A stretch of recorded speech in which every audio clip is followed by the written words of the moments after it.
Tourism વિકસે નહીં તેને માટે તેઓ સંપર્ક કરતા હોય છે। વધુ એક બ્રેકિંગ મળી રહ્યા છે।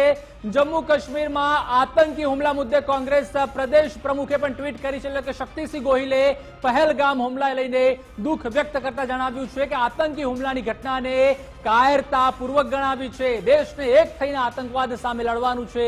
ગુજરાત કોંગ્રેસ પીડિતોના પરિવાર સાથે છે તેવું શક્તિસિંહે પણ જણાવ્યું। એટલે કે એક બાદ એક ભાજપ હોય, કોંગ્રેસ હોય કે સ્થાનિક પક્ષોના જે નેતાઓ છે તેઓના દ્વારા પણ ટ્વીટ કરવામાં આવી રહ્યા છે, અને જ્યાં કાયરતાપૂર્વક હુમલો કરવામાં આવ્યો છે આતંકી સ્લોગન દ્વારા તેને વખોડવામાં આવી રહ્યો છે। શક્તિસિંહ ગોહિલનું આ ટ્વીટ છે।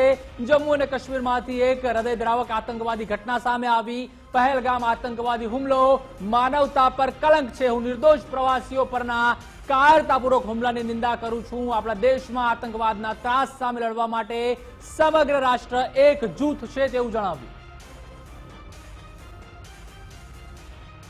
आए हैं, उन्होंने प्रोग्राम बनाया कश्मीर के लिए और वो यहाँ आए और वो अपने हस्बैंड को उसकी डेड बॉडी यहाँ से लेके जाएंगे।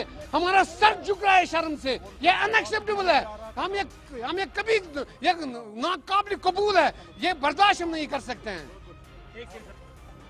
बंद करो, बंद करो, कत्लेआम बंद करो, बंद करो, बंद करो, कत्लेआम बंद करो, बंद करो, बंद करो, कत्लेआम बंद करो, मजलूमों का कत्लेआम बंद करो, बंद करो, इंसानियत का कत्लेआम बंद करो, बंद करो, इंसानियत का कत्लेआम बंद करो, बंद करो, मजलूमों का कत्लेआम बंद करो, भाई भाई, हिंदू मुस्लिम सिख ईसाई आपस में है भाई भाई, हिंदू मुस्लिम सिख ईसाई आपस में है भाई भाई, हिंदू मुस्लिम सिख ईसाई आपस में है भाई भाई, इंसान बंद करो, बंद करो, वीरियत का कत्लेआम बंद करो, बंद करो,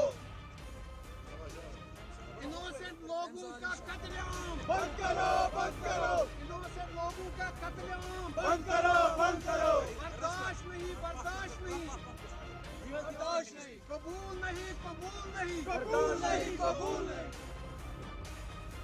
તો શક્તિસિંહ ગોહિલ દ્વારા પણ જે રીતે ટ્વીટ કરવામાં આવ્યું હતું અને આતંકવાદને જડબાતોડ જવાબ આપવો જોઈએ તેમ જણાવ્યું છે। જે આતંકવાદી હુમલો છે, જે તેમાં ઘાયલ થયા છે, જે મૃત્યુ પામ્યા છે, તેમના પરિવાર સાથે પણ તેઓએ સંવેદના વ્યક્ત કરી છે। અને આ રીતના હુમલા અવારનવાર થોડા દિવસોમાં જે રીતે જમ્મુ કાશ્મીરમાં થતા હોય છે તે પણ ખૂબ જ તેમણે દુર્ભાગ્યપૂર્ણ ગણાવ્યું છે। આતંકવાદનો જડમૂળથી સફાયો કેવી રીતે કરી શકાય તેને લઈને પણ શક્તિસિંહ ગોહિલ દ્વારા જણાવવામાં આવ્યું છે કે જડબાતોડ જવાબ જે રીતે ભૂતકાળમાં આપણે આપેલો છે તે સર્જિકલ સ્ટ્રાઇક હોય, એર સ્ટ્રાઇક હોય કે તેની પહેલા પણ આપણે ઘણા યુદ્ધ કર્યા છે, જ્યારે સામે છાતીએ આપણે ગોળી પણ ખાધી છે જવાનોએ, અને જે રીતે જ્યારે પણ તે હુમલો કરવામાં આવતો હોય છે કે જ્યારે યુદ્ધ કરવાની વાત આવતી હોય છે ત્યારે જડબાતોડ જવાબ ઢીચણીએ આપણે પાકિસ્તાનને લાવ્યું પણ છે। પરંતુ પાકિસ્તાનની હંમેશાથી આદત રહી છે કે તેઓ સામી છાતીએ।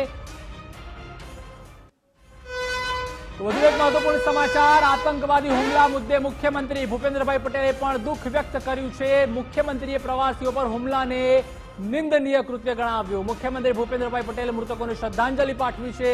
જમ્મુ અને દેશને અશાંત કરનારનો પ્રયાસ સફળ થશે નહીં તેવું સીએમ ભૂપેન્દ્રભાઈ પટેલે પણ જણાવ્યું છે। અને જે આતંકિસ્તાન છે, આતંકવાદી હુમલો છે તેમને ઘૃણાસ્પદ ગણાવ્યું છે અને આવા હુમલાખોરોને જડબાતોડ જવાબ આપવામાં આવશે।